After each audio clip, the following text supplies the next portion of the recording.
Mara ran through the glowing corn, her boots hitting the soft alien soil. The night sky above her was green and purple, full of slow-moving clouds and cold stars. Red warning lights flashed across the field as drones searched from above, sending thin beams of light through the rows. The ground under her feet shook. From somewhere deep below, a calm, strange voice spoke inside her head and through the small metal band on her wrist. "Guardian protocol active," the voice said. "Human key confirmed." Mara's heart pounded. She had no idea what Guardian meant. She had no idea why the voice chose her. Behind her, a dark ship moved low over the farm, its engines growling like a storm. On her earpiece, Rillan shouted, "They found you! Get out of the field, human!" Mara looked back once, eyes wide with fear. The corn glowed brighter around her, like the field itself was waking up. Then the scene froze. 3 weeks earlier, Mara did not know anything about guardians, alien wars, or hidden stations under the soil. She only knew one thing: nobody wanted her. 3 weeks earlier, Mara sat in a small, dirty room in the alien city, looking at the rejection message on her screen. It was the 5th one that month. "Dear applicant," the message said, "we regret to inform you that your skills do not match the role." She had read the same cold words many times. Different company name, same message. Her shoulders dropped. She had tried human jobs. She had tried alien jobs. She had tried mixed teams. No one wanted to hire a human woman with no special skills in a city ruled by cold alien logic. She closed the message and opened the housing market page. Prices in the city were impossible. She could not afford anything. Then she saw it. Old farm unit for sale, very low price, outer ring, rural zone 9, previous owners, unknown, maintenance, stopped. Status, NON productive. Under the picture there was a note in small text. Warning, local rumors of cursed land. Buyer accepts all risk. Mara stared at the picture. The farm looked dead. No crops, no lights, only broken towers and dry soil. It also looked quiet. "No noise, no crowds, no bosses," she whispered. She checked the price again. It was almost a joke. It cost less than a tiny box room in the city. "Of course," she said to herself. "No one wants the dead farm, just like no one wants me." She smiled a little, but it hurt. Then she made her choice. "Fine," she said. "I'll take the thing nobody wants." She sold the last of her city things, bought a cheap transport ticket, and left the alien city behind. The transport dropped her at a small platform on the edge of the rural zone. There was no station, no staff, only an old metal sign and a narrow path leading into low hills. The wind was quiet. The sky was wide and strange. Mara walked, carrying her bag over her shoulder. After some time, the ground began to slope down. Then she saw it, the farm. It was even worse than in the picture. The main house was old and cracked, with panels missing. The towers around the field were bent, some broken in half. The field itself was empty, only dry, gray lines in the soil where crops once grew. "This place is dead," she said softly. Still, there was a strange beauty here. No traffic sounds, no neon signs, only the wind and the distant calls of some alien bird. "Dead is better than fake," she decided. "Here nobody can reject me." As she walked closer, she heard a voice. "You bought this place." Mara turned. An alien stood near the broken fence, watching her. He was tall, with gray skin and pale eyes that reflected the sky. His clothes were old but clean. He looked like he had worked with his hands his whole life. "I'm Mara," she said. "Yes, I bought it." The alien nodded once. "Rillan," he said, "I am your neighbor. My farm is 3 hills away." He looked over her new land with a hard face. "You should not have come," he said calmly. Mara frowned.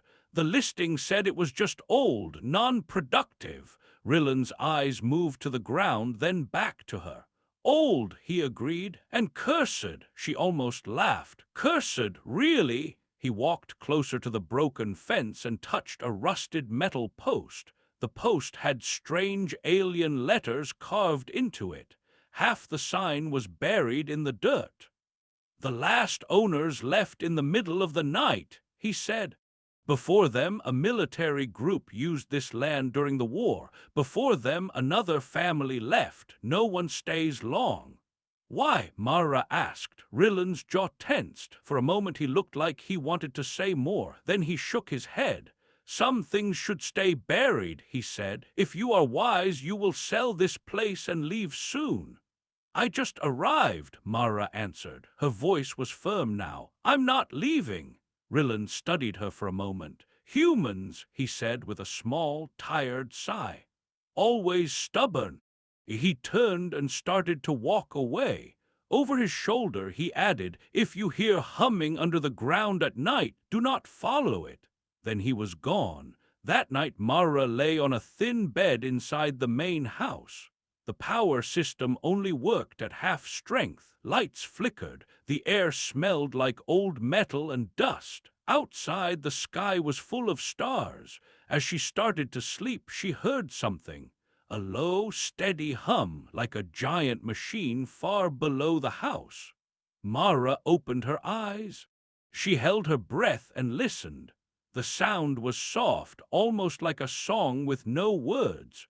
"Probably old pipes," she told herself. "Old power lines. This farm is full of junk." She forced her eyes closed again. In her dream, she was standing in a field, but it was not her dead field. The soil under her feet was black and rich. The plants around her were half corn, half something else, tall and shining with gentle light. Above her, the sky was not sky. It was a map of stars turning slowly. A voice whispered in the distance. "You came back!" Mara tried to see who was speaking, but the field and stars faded. She woke up in the dark, with her heart beating fast and the hum still somewhere below. The next morning, she stepped outside with a small bag of precious things from Earth, a few old tools, a folded picture, and a handful of corn seeds. She stood at the edge of the dead field. "Fine," she said to the empty land. "If aliens don't want me, then I will grow something human here." She marked a long line in the soil with her boot. Then she knelt down and began to dig. The soil was dry at the surface, but deeper it was cool and heavy. She planted the first row of corn seeds with careful hands, pressing the earth gently over them. She moved to start the next row, digging a little deeper this time. Her shovel hit something hard. Clang! Mara froze. That was not a rock. It felt too smooth. She pushed more soil away. The shape under the dirt was flat and round, like a metal plate. Faint lines glowed across it, soft and blue. "That is not normal," she whispered. Her fingers brushed the metal. The lines lit up. The ground trembled beneath her knees. With a soft hiss, a circle in the metal opened. A small orb floated up, no bigger than her head, with a single dark eye in the center. It scanned her face from top to bottom. Mara's breath caught in her throat. A calm, ancient voice spoke from the orb and from the ground and from the air itself. "Human gene pattern confirmed," it said. "Access level Guardian." Mara stared at the glowing orb, eyes wide, heart racing. "Guardian," she whispered. "Me!" The orb's eye brightened. The field around her began to glow, one row at a time, like something sleeping under the soil was finally waking up. And the dead farm was not dead anymore. The field was glowing like a low blue fire. Mara stood in the middle of it, her hands covered in dirt, her eyes fixed on the floating orb in front of her. The dead farm, the dry soil, all of it now looked alive. Soft light ran under the ground like veins. The orb's dark eye watched her without blinking. Human gene pattern confirmed, the calm voice repeated. Access level, Guardian, subsurface access opening. Before Mara could speak, the ground beside her split with a slow, smooth crack. Soil slid away as if pulled by invisible hands. A black metal staircase appeared, leading down into darkness. Mara's heart hammered in her chest. I didn't sign up for this, she whispered. The orb turned toward the open passage, then back to her like it was inviting her inside. Guardian, the voice said, follow the access path. Mara almost called for Rillan, almost, but this was her farm now, her risk, her choice. She took a breath. Fine, she said, let's see what you're hiding. She stepped onto the first metal stair. It was cold as ice. The deeper she went, the quieter the world became. The hum she had heard at night was louder here, but somehow softer too, like a low song inside her bones. Small lights came on in the walls as she passed, tracing her path downward. The orb floated ahead of her, lighting the steps. How deep is this? She asked. 212 meters below surface, the voice replied. Mara swallowed. Who built this place? Silence for a moment.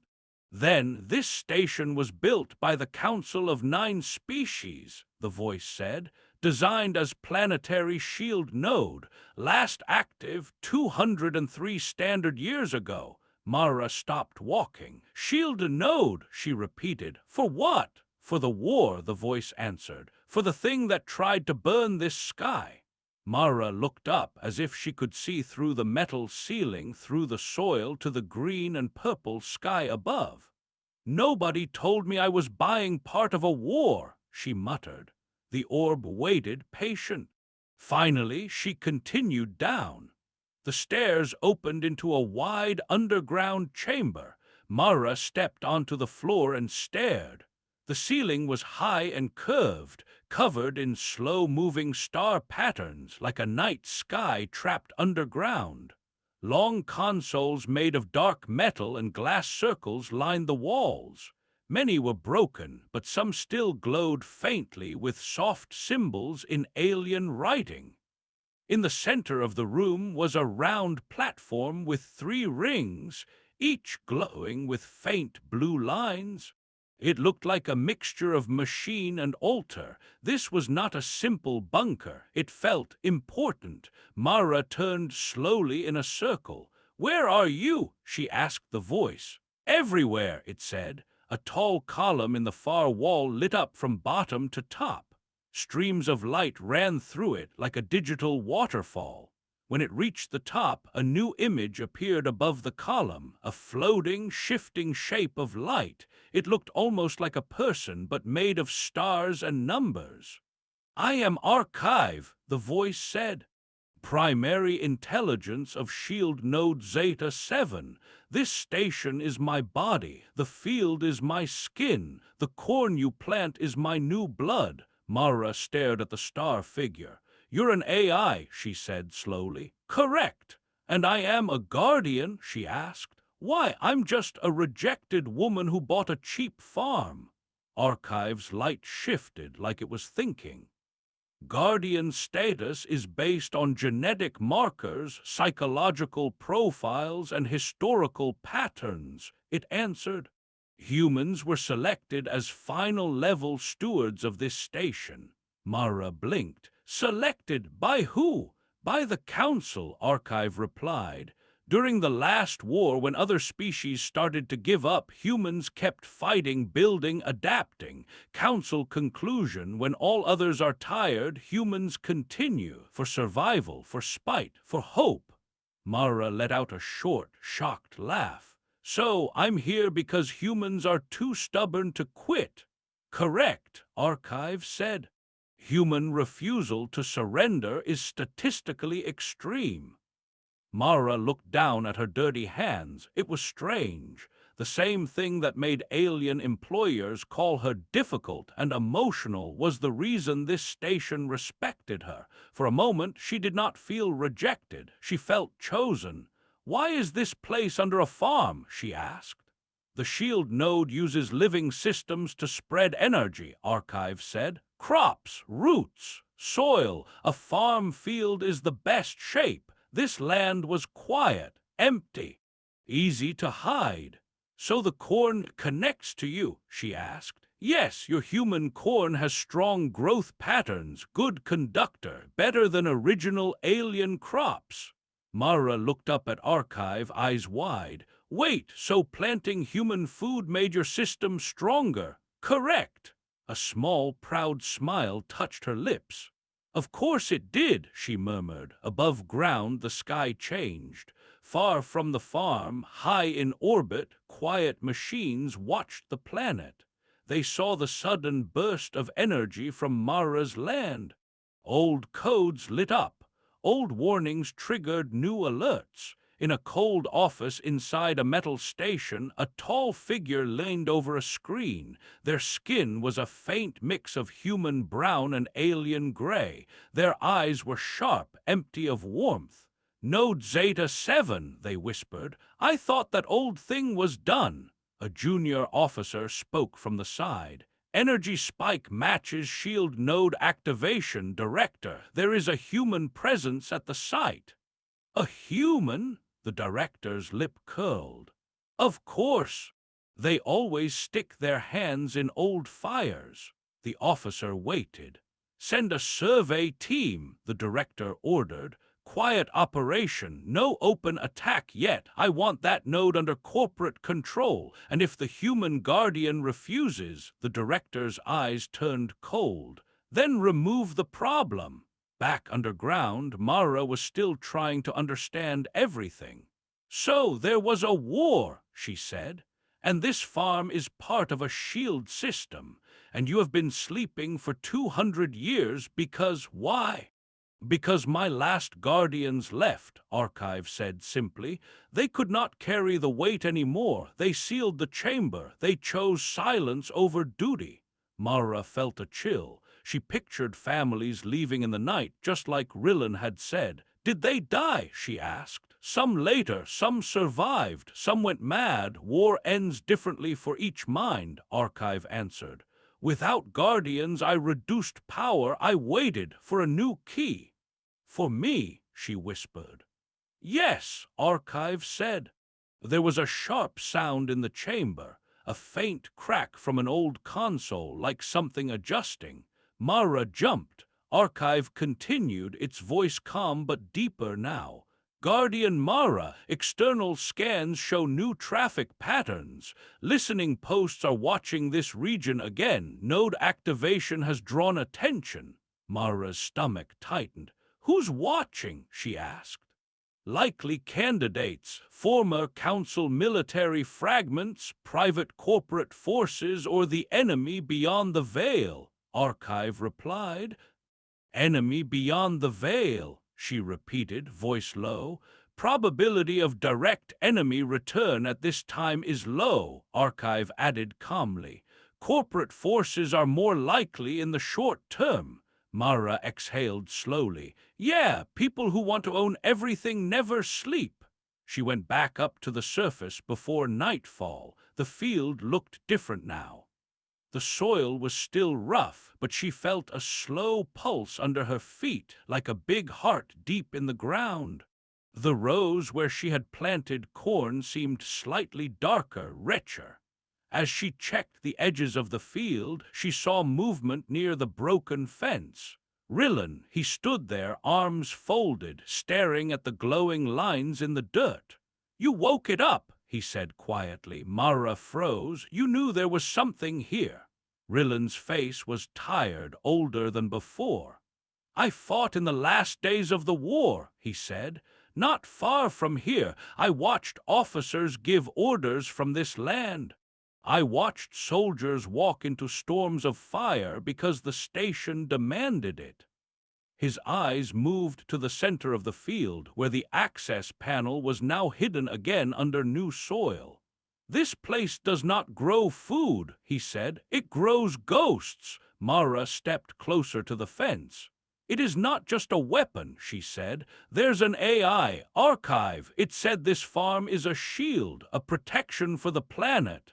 Rillen laughed, a short, painful sound. Every weapon says it is protection, he replied. Mara shook her head. It chose humans as guardians, she said, because we don't give up easily, because when everyone else stops, we keep going. Rillen looked at her, searching her face. And will you keep going when they come? He asked softly. Who? The ones who never let power sleep, he said. Corporations, old generals, treasure hunters, monsters with clean hands. He pointed at the field. They will feel this place wake up. They will smell the power in the ground. And when they come, they will not care about your corn, Mara. They will only care about what lies under it. The sky above them dimmed as a cloud passed in front of the star sun. Mara remembered the director's cold eyes, though she had never seen them. She could feel the future danger like a storm far away. I won't run, she said quietly. Not this time. Rillen studied her for a long moment, then gave a slow nod. Humans, he said again, stubborn, foolish, sometimes necessary. He turned to leave, then paused. If you plan to stay, he added, you should learn where the old defense towers are buried. Some of them might still answer when you call. Mara watched him walk away, then looked back at her field. Deep below, Archive's quiet voice spoke in her mind. Guardian Mara, hostile interest in this location is rising. You must decide, shut down again or prepare. Mara tightened her fingers into fists. She thought of the rejection messages, the closed doors, the word unwanted written in polite phrases. She looked at the empty sky where ships might come soon. I bought this land, she said. I planted my seeds here. This is my farm. She smiled, but there was steel in it now. Let them come, she whispered. If they want this place, they'll have to fight for it. Under her boots, the hidden station hummed a little louder, like it was pleased. And somewhere high above, in the quiet dark of space, small ships turned their course and began to fall toward a glowing human farm on an alien world. Night fell like a slow curtain over the farm. The glowing lines in the soil dimmed, then brightened again like the land was breathing. The corn rows were still young, but under the surface their roots reached like fingers, touching hidden metal, old cables, and sleeping machines. Mara stood at the edge of the field, the cold wind pushing at her coat. High above, small dots of light moved across the sky. They were not stars, they were ships. Archive, she said quietly. How long until they arrive? First dropship arrival time, 16 minutes, the AI replied inside her mind. Second wave, 32 minutes. Third wave, unknown, likely orbital support. Great, she muttered, a party. Her heart was beating fast, but her hands did not shake this time. This was her land, her fight. She walked quickly to the old house. Inside, the lights flickered as Archive fed more power into the broken systems. The walls hummed with quiet energy. On the table lay the tools she had prepared, a small handheld control pad connected to Archive, 3 simple metal spikes with glowing tips built from old fence parts and machine scraps. A thin strip of metal she wore on her wrist, an upgraded version of the first band that had spoken to her. Review plan, Archive said calmly. You're the one who wanted a straight fight, Mara replied. Guns, towers, shields, big light show, right? Yes, Archive said. Direct force is logical and efficient. Mara shook her head. Maybe for you, she said, but they've seen that before. They know how to fight big weapons. We need something they won't expect. Clarify, Archive said. Mara picked up one of the glowing spikes. They expect war, she said. We give them a farm. Rillen entered without knocking. He carried an old long-barreled tool that looked half like a gun, half like a welding unit. His face was set in a hard line. "They are coming," he said. "I saw the lights in the sky. You still have time to hide." Mara snorted. "Where? Under the bed," she said. "No, I'm done hiding from people who think I'm nothing." Rillen studied her for a moment. "You have a strategy?" he asked. Mara nodded. "Yes," she said. "We let them walk into the corn." They moved through the field together, Rillen on one side, Mara on the other. The orb from before floated above them, casting a pale light. Mara pushed each metal spike into the soil at key points. Here at the center, there near an old tower base, another just inside the broken fence. Each time she pressed a spike down, the ground glowed around it for a second, then went dark. "Explain function," Archive said. "The spikes link the enemy armor to your root network," Mara said. "When they get close, you send a pulse through the corn, through the soil, through those spikes, right into their systems." "Non-standard interface," Archive replied. "Unpredictable results." "Exactly," Mara answered. "They trained for clean war, clear lines, clear weapons. They did not train for a crazy human and a haunted farm." Rillen sighed. "Your plan is reckless," he said. "That's just a rude word for creative," Mara replied. Minutes later, the first ship came. Mara and Rillen watched from the shadow of the house. The dropship cut through the clouds with a low roar and hovered above the field. Dust and loose soil whipped into the air as it lowered itself, then settled on the hard ground near the far edge of the land. The side door opened with a hiss. Figures stepped out in dark armor, their helmets smooth and shining. No faces showed. Their boots left sharp prints in the soil. One, taller than the others, had a different helmet, marked with a simple silver line. "Director's field leader," Archive said in Mara's mind. "High authority, high threat." The leader lifted a wrist device and scanned the area. "Energy source confirmed," they said in a flat voice. "Station activity under this location. One human and one local life form detected." "Human," the leader shouted across the field. "Come out, we know you are here." Mara stepped forward before Rillen could stop her. "Welcome to my farm," she called back. "Watch your step, ground's a bit sensitive." The leader lowered their wrist. Their voice carried easily in the thin night air.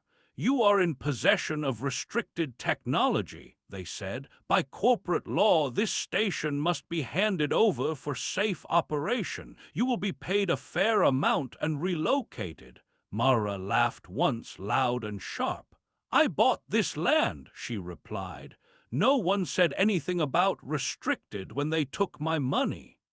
"Legal records can be adjusted," the leader said. "Do not make this difficult. Humans have trouble surviving failed resistance."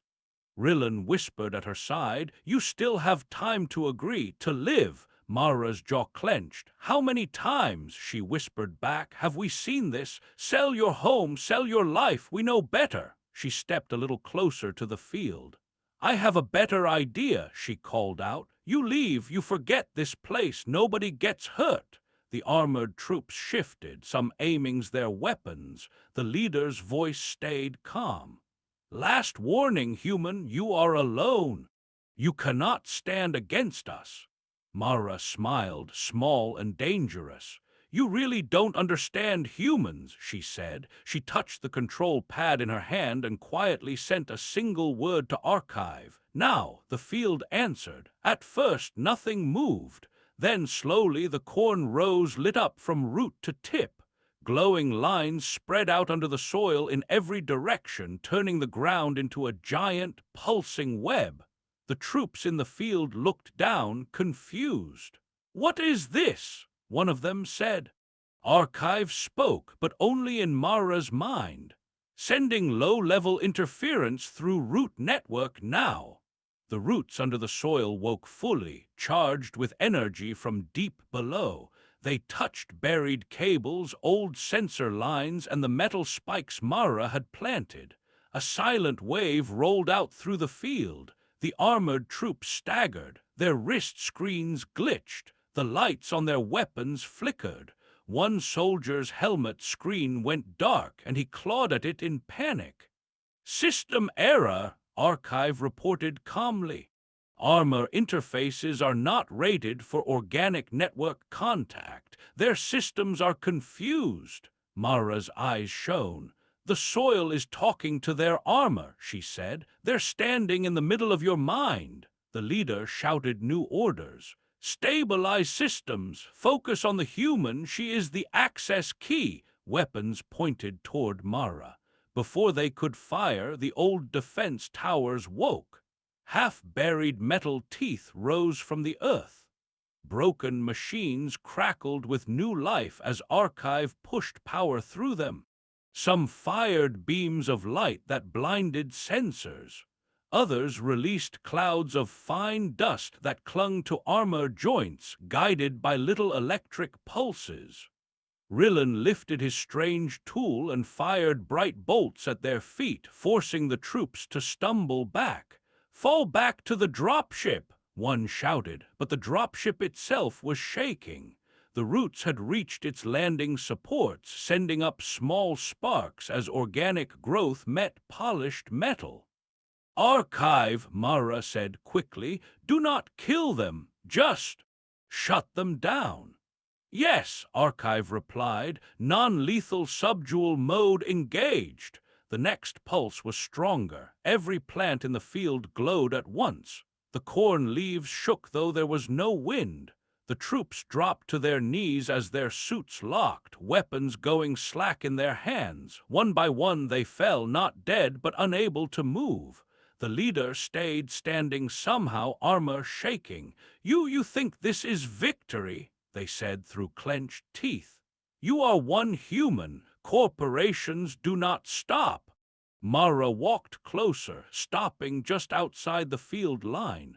"Maybe they don't," she said, "but neither do we." She spoke to Archive in her mind.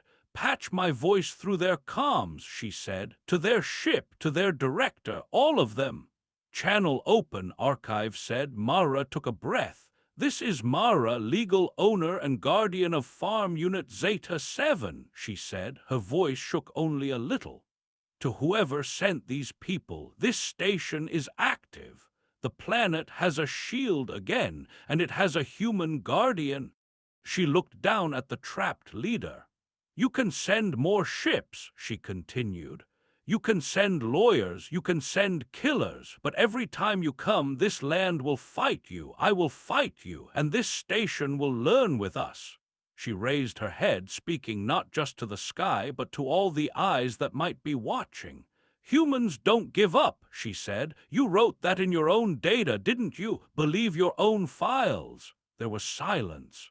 Then Archive spoke in her mind, almost pleased. "Multiple listening stations have disconnected," it reported. "Some are retreating, for now." By morning, the sky was quiet again. The disabled troops were collected and placed at the edge of the field. Rillen watched them with wary eyes as a second, smaller ship arrived, not armed, but marked with medical and emergency signs. They took the soldiers away without meeting Mara's gaze. No one tried to touch the farm. After the ship left, the land was still. Only the soft wind moved the young corn leaves. Rillen leaned on the broken fence and looked at Mara. "You stood," he said. "You really stood." Mara's clothes were dirty. Her hair was a mess. There were dark circles under her eyes, but she stood straight. "This is my home now," she said simply. "I won't let someone else write my story again." Rillen gave a slow, deep nod. "Then I will bring you proper seed," he said, "and tools that work. A guardian should not farm with junk." She smiled, tired but real. "Thank you," she said. That night she walked alone into the field. The corn glowed softly around her like 1,000 small lanterns. "Archive," she said, "we did it." "For now," Archive answered. "Conflict probability in future remains high, but adaptation capacity has increased." Mara laughed softly. "That's AI talk for we're getting better, right?" "Correct," Archive said. A warm feeling spread through her chest. "Then let's keep going," she said. "You learn from data, I learn from dirt. Together we'll be hard to beat." She knelt, pressed her hand into the soil, and felt the faint hum of the station below, like a second heartbeat under her own. Above her, the alien sky shone with strange stars. On an old alien world, in a field of human corn and hidden machines, a rejected human woman had found something stronger than a job or a title. She had found a place that needed her. A farm, a shield, a story where humans did not break. A story where, at the end, the human guardian still stood.